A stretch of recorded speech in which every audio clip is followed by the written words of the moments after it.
Hello everybody. So today we're going to talk about special functions. Okay, so we're going to talk about compound functions first. So compound functions are functions that have different equations depending on what the x values are.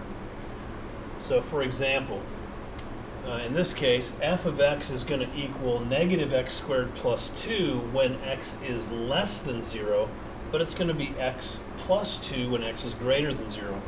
So if we were finding f of 4, we would not use this because this is only used when x is less than 0. We would use this one, so that would be 4 plus 2, which would be 6. Now if we were finding f of negative 3, we would use this one because the x is less than negative, or is less than 0.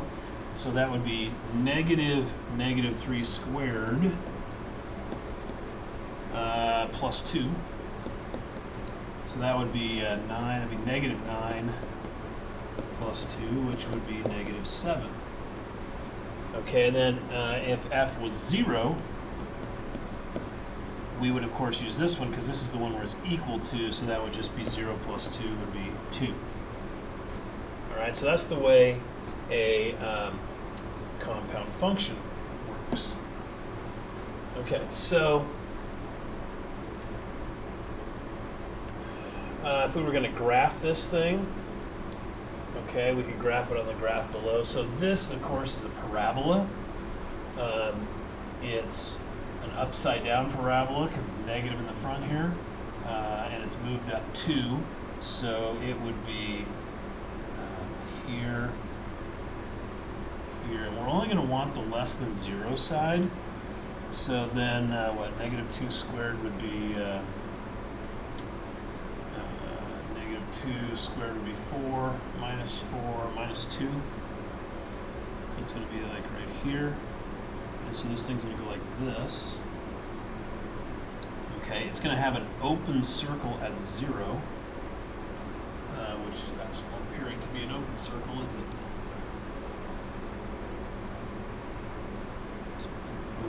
Whoops.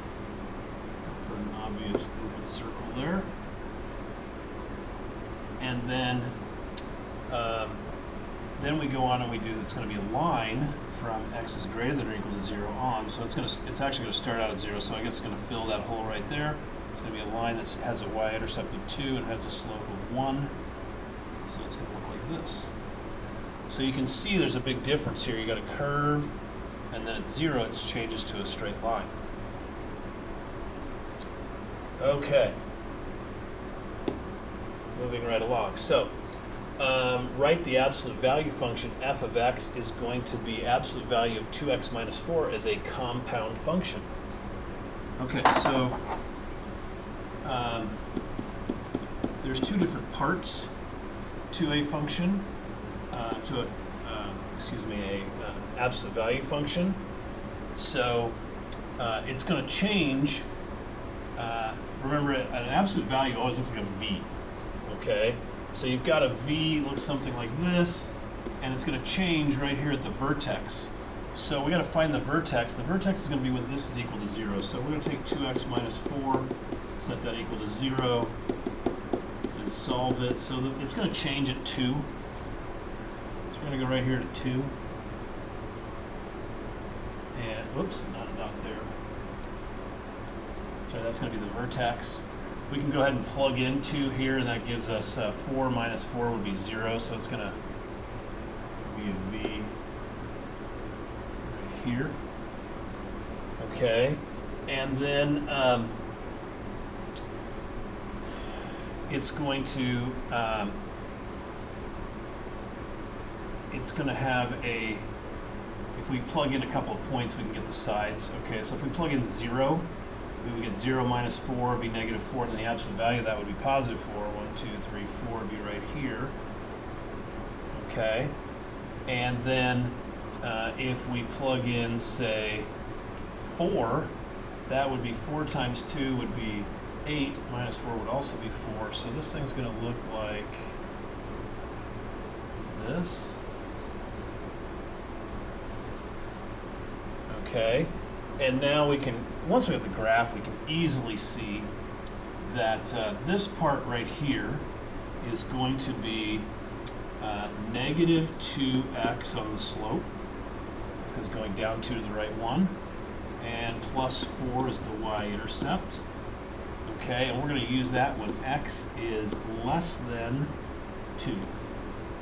Now you can put less than or equal to, because it's going to end up in the same spot right here, or we can just go when x is greater than 2.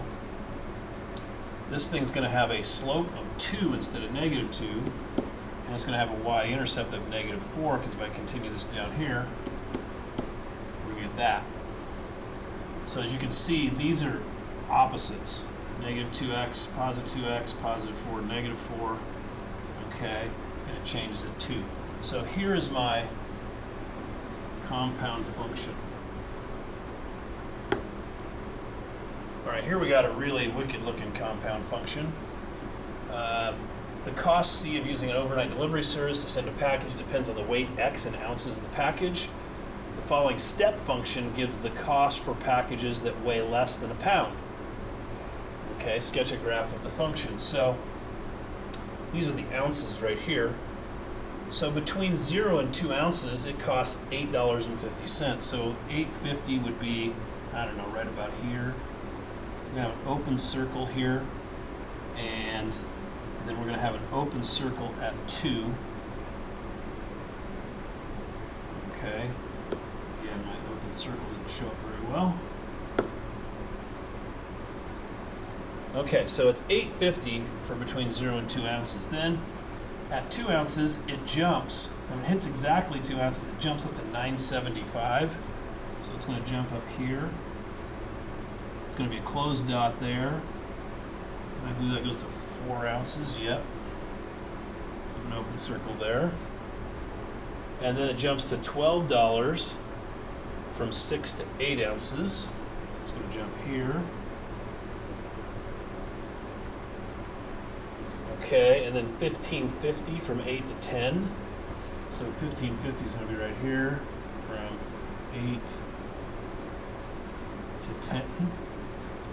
$16.75 from 10 to 12. So it's going to be just about here.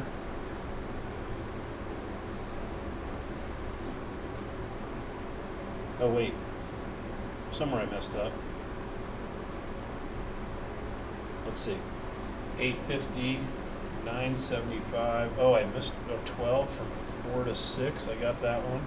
1550 from 8 to. Oh, I forgot the 13. Okay. So this is actually. I skipped this one right here. 1325 from 6 to. So that's going to be about here. And then 1550 here. And then I didn't make my graph big enough, so we'll just leave these three off. But you get the idea. Okay, for 1975 through 1990, the average cost C of a new mobile home in the United States can be modeled by this compound function. From -5, when t is between -5 and 0, so that would be -5 would represent 1970 here. 0 would be 1975. The function is this line right here. Okay?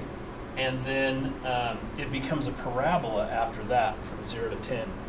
So, that's going to be a tough one to graph on here with this slope. So we'll go 19. Let's say this is 19,600 right here. Should probably label that. And the slope is 1,800. So then if I plug in -5, that's going to go in here. 19,600 minus 1,800 times -5. Let's get out our handy dandy TI-84 plus C Silver Edition graphic calculator and figure that out. Whoops, that should be plus. So 19,600 minus 1800 times 5. It's going to be 10,600. So if we go back here to negative 5, 1, 2, 3, 1, 2, 3, 4, 5. This would be 10,600. Be right about there. So we got this line that looks like this. And actually it kind of ends because we don't have any, this model doesn't work before this time right here. Okay, and then from 0 to 10, we could go ahead and put 10 in here and figure out what that's going to be. So that would be 19,600 plus 86 times 10 squared.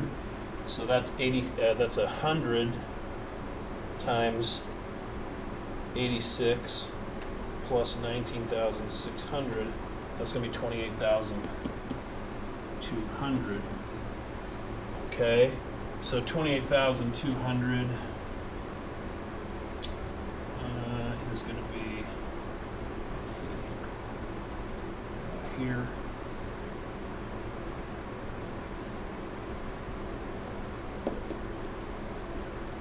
Okay, and we should probably, since this is a parabola, we should find some point in between here. So we could take like 2 and plug it in here, 19,600 plus 86 times 2 squared. That'd be 4 times 86 plus 19,600, 19,944. So not a whole lot more than this one. Like right here. So this thing kind of goes like this. Now, obviously, something happened in 1975 to make this model change. And what that was they created different standards for building them. They became much more solid. You look at a manufactured home but before 1975, and they're not great buildings. Okay. Okay. So, got a little assignment here for you. Have fun with that. It's a couple of pages. I got some graphing to do. I'll see you guys later. Have a great day.